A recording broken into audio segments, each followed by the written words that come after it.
I would really appreciate if someone can explain the part A of this hadith. What is the main teaching?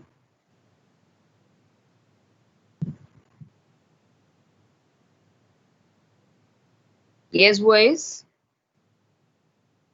Come on, show your intelligence, show your guts.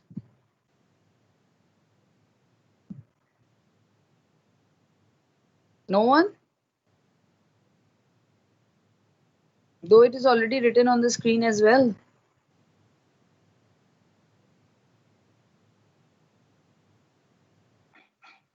Hello? Anas Javed?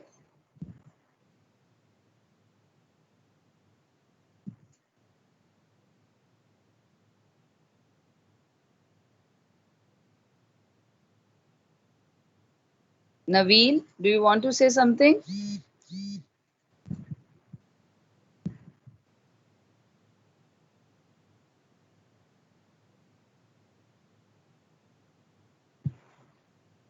Yes.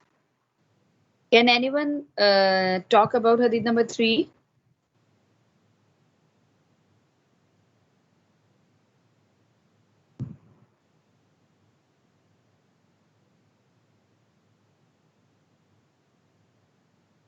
That is really disappointing.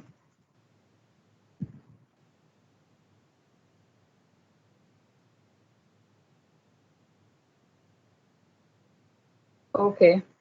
So finally, it means that no one wants to speak. All right. Beta answer.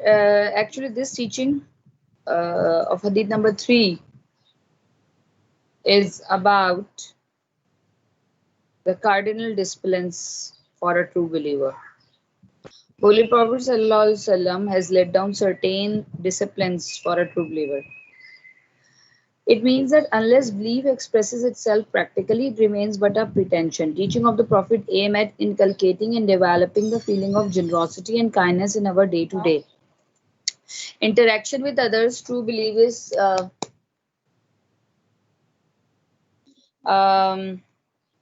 actually it's not about just only the performance of 5 pillars.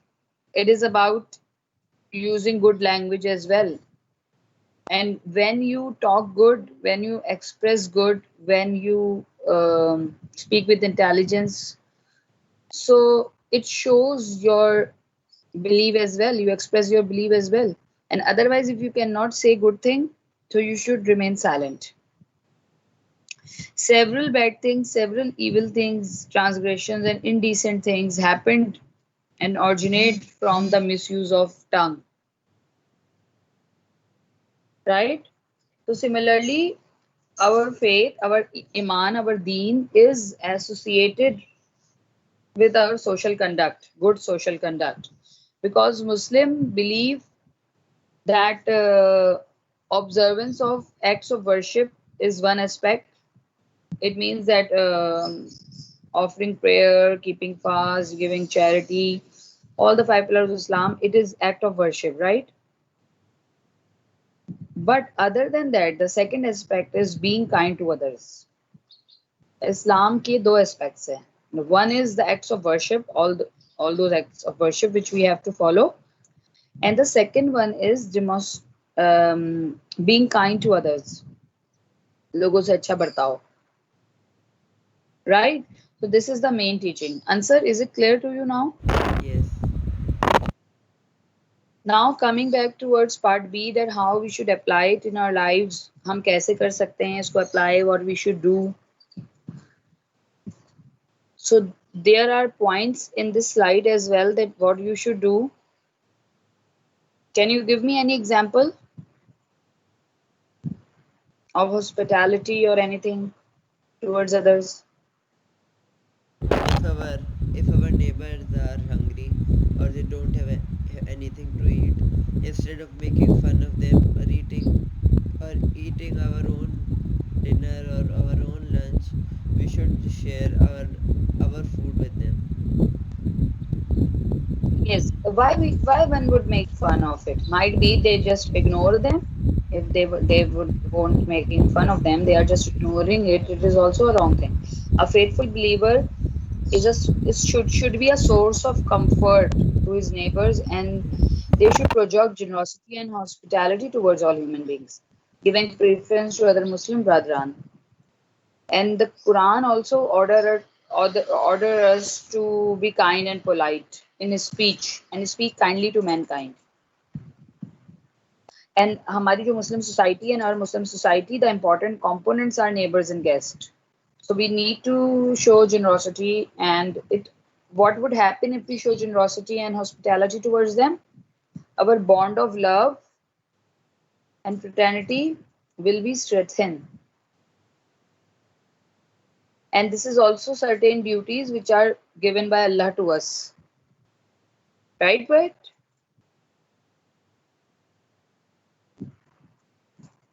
Okay. Moving towards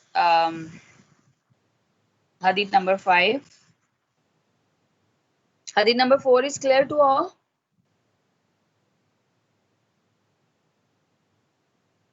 Or I should repeat it?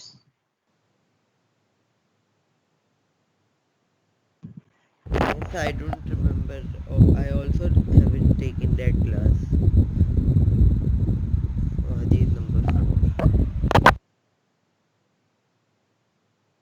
4. Okay, then we can do hadith number 4.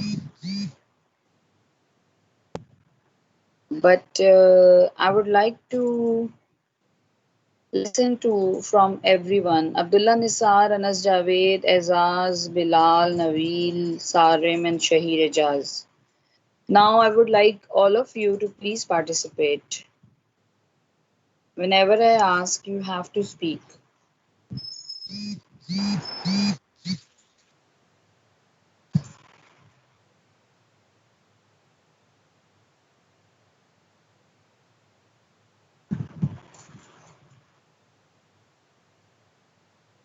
All right. Now look at this. Hadith number 4. The objective is again that after this class we would be able to um, analyze the main teachings of this hadith and the application and importance of these teachings in our lives. Okay, by today all these 4 hadith should be written in your journals. ठीक है जी?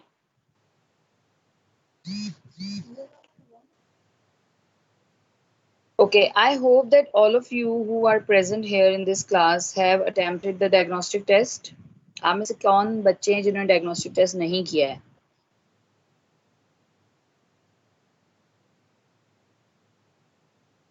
Any one of you who haven't attempted the diagnostic test? Yes, I have attempted every diagnostic test except geo and history because I didn't have internet. Actually. No, I'm asking about Islamiyat only. Oh, I attempted. Islamiyat का test जिन्होंने नहीं किया, I'm talking about those students. Is there anyone? So I can share the link and you can attempt it.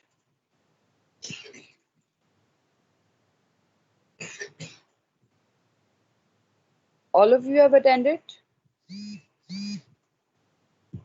Those who haven't done, I'm asking. Abdullah Nisar, who is this?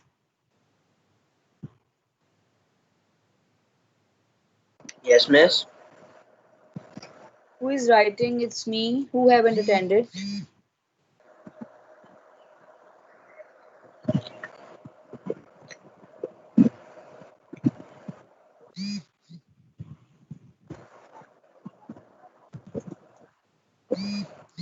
Shahid Ijaz.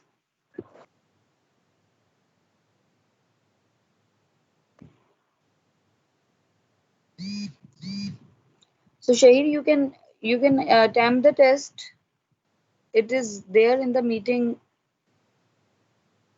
The link is there.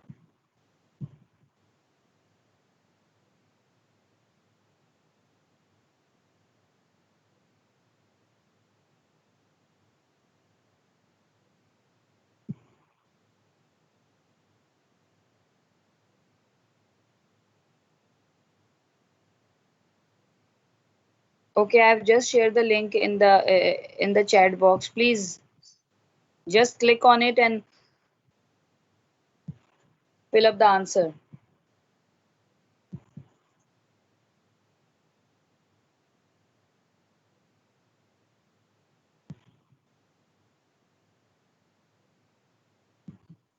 It's not allowing you. So it means that yesterday you have attempted it. It will be like this. Look, it's open. No, miss, Can you the see? sometimes the links are doing this. You have not even because I have also experienced it in different subjects. I didn't even attempt my science test, but it showed that I have But why attempted it. didn't you attempted it yesterday? It was there and you were present in the class.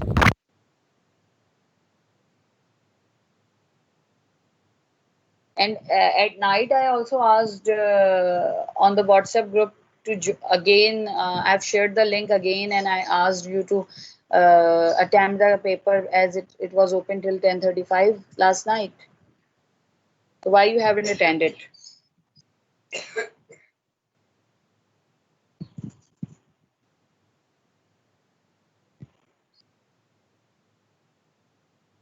Okay, now look at this hadith.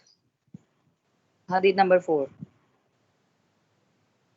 This hadith talks about those actions which actually takes us to paradise. The sums of the secret of the entry to paradise. Can anyone read hadith number 4?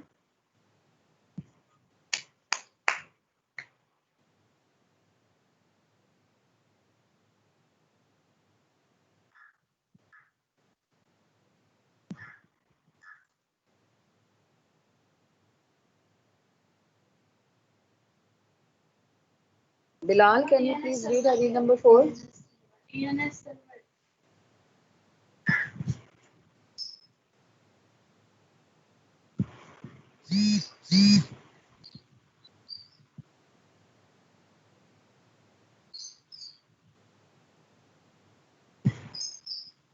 If there is a problem, I can read it. Anyone else?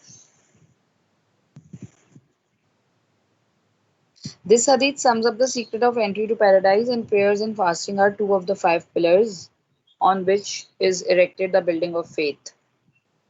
So he who gives up prayer has indeed disbelieved. One who is not offering prayer is a disbeliever. What stands between a believer and a disbeliever is abandonment of regular prayer. Regular prayer make us different from the disbeliever, isn't it? Prayer is a sign of iman. And fasting, keeping fasting is a shield against shaitan. Fasting keeps us away and refrain from evil action and evil deeds. So that prayer, because when we offer prayer, we thought that we should not do bad things, otherwise our prayers will go in vain. So these two pillars train believers to believe in the importance of the lawful and the unlawful things. What do we understand by lawful and unlawful?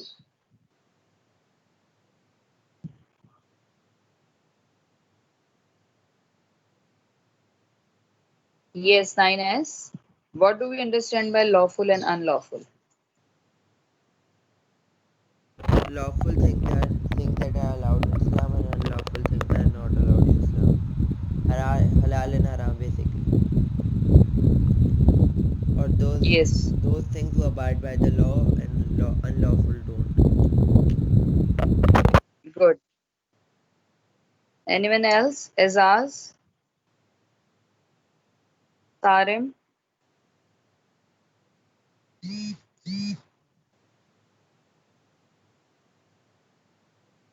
good. All right. So Salat and Som, fasting and namaz are both aimed at promoting self-discipline and good, um, self-discipline and complete submission to Allah's command. So the Quran elaborates the objective of fasting in these words that, O you who believe, ए ईमान वालो, fasting has been prescribed to you. रोजे तुम्हारे ऊपर फर्ज किए गए हैं. so that you may learn self restraint, ताकि तुम तकवा हासिल कर सको. Since yes, तकवा क्या है? What is तकवा? तकवा means बुराइयों से बचना, अपने आप को रोकना, and अच्छे रास्ते पे चलना, to remain on the right path. So a Muslim is not merely ordered to individually, but to establish prayer. Establish prayer का मतलब क्या होता है? Pray individually. And it is written that establish regular prayer. It means that a bond collectively in the community through the daily prayer. Yani Bajamaat namaz. Also celebrating Ramzan. So these togetherness prepare the believer to observe patience, perseverance, and avoid halal.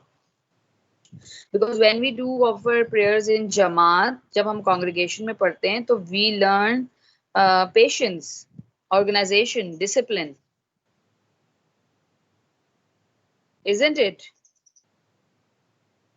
Do we learn these things?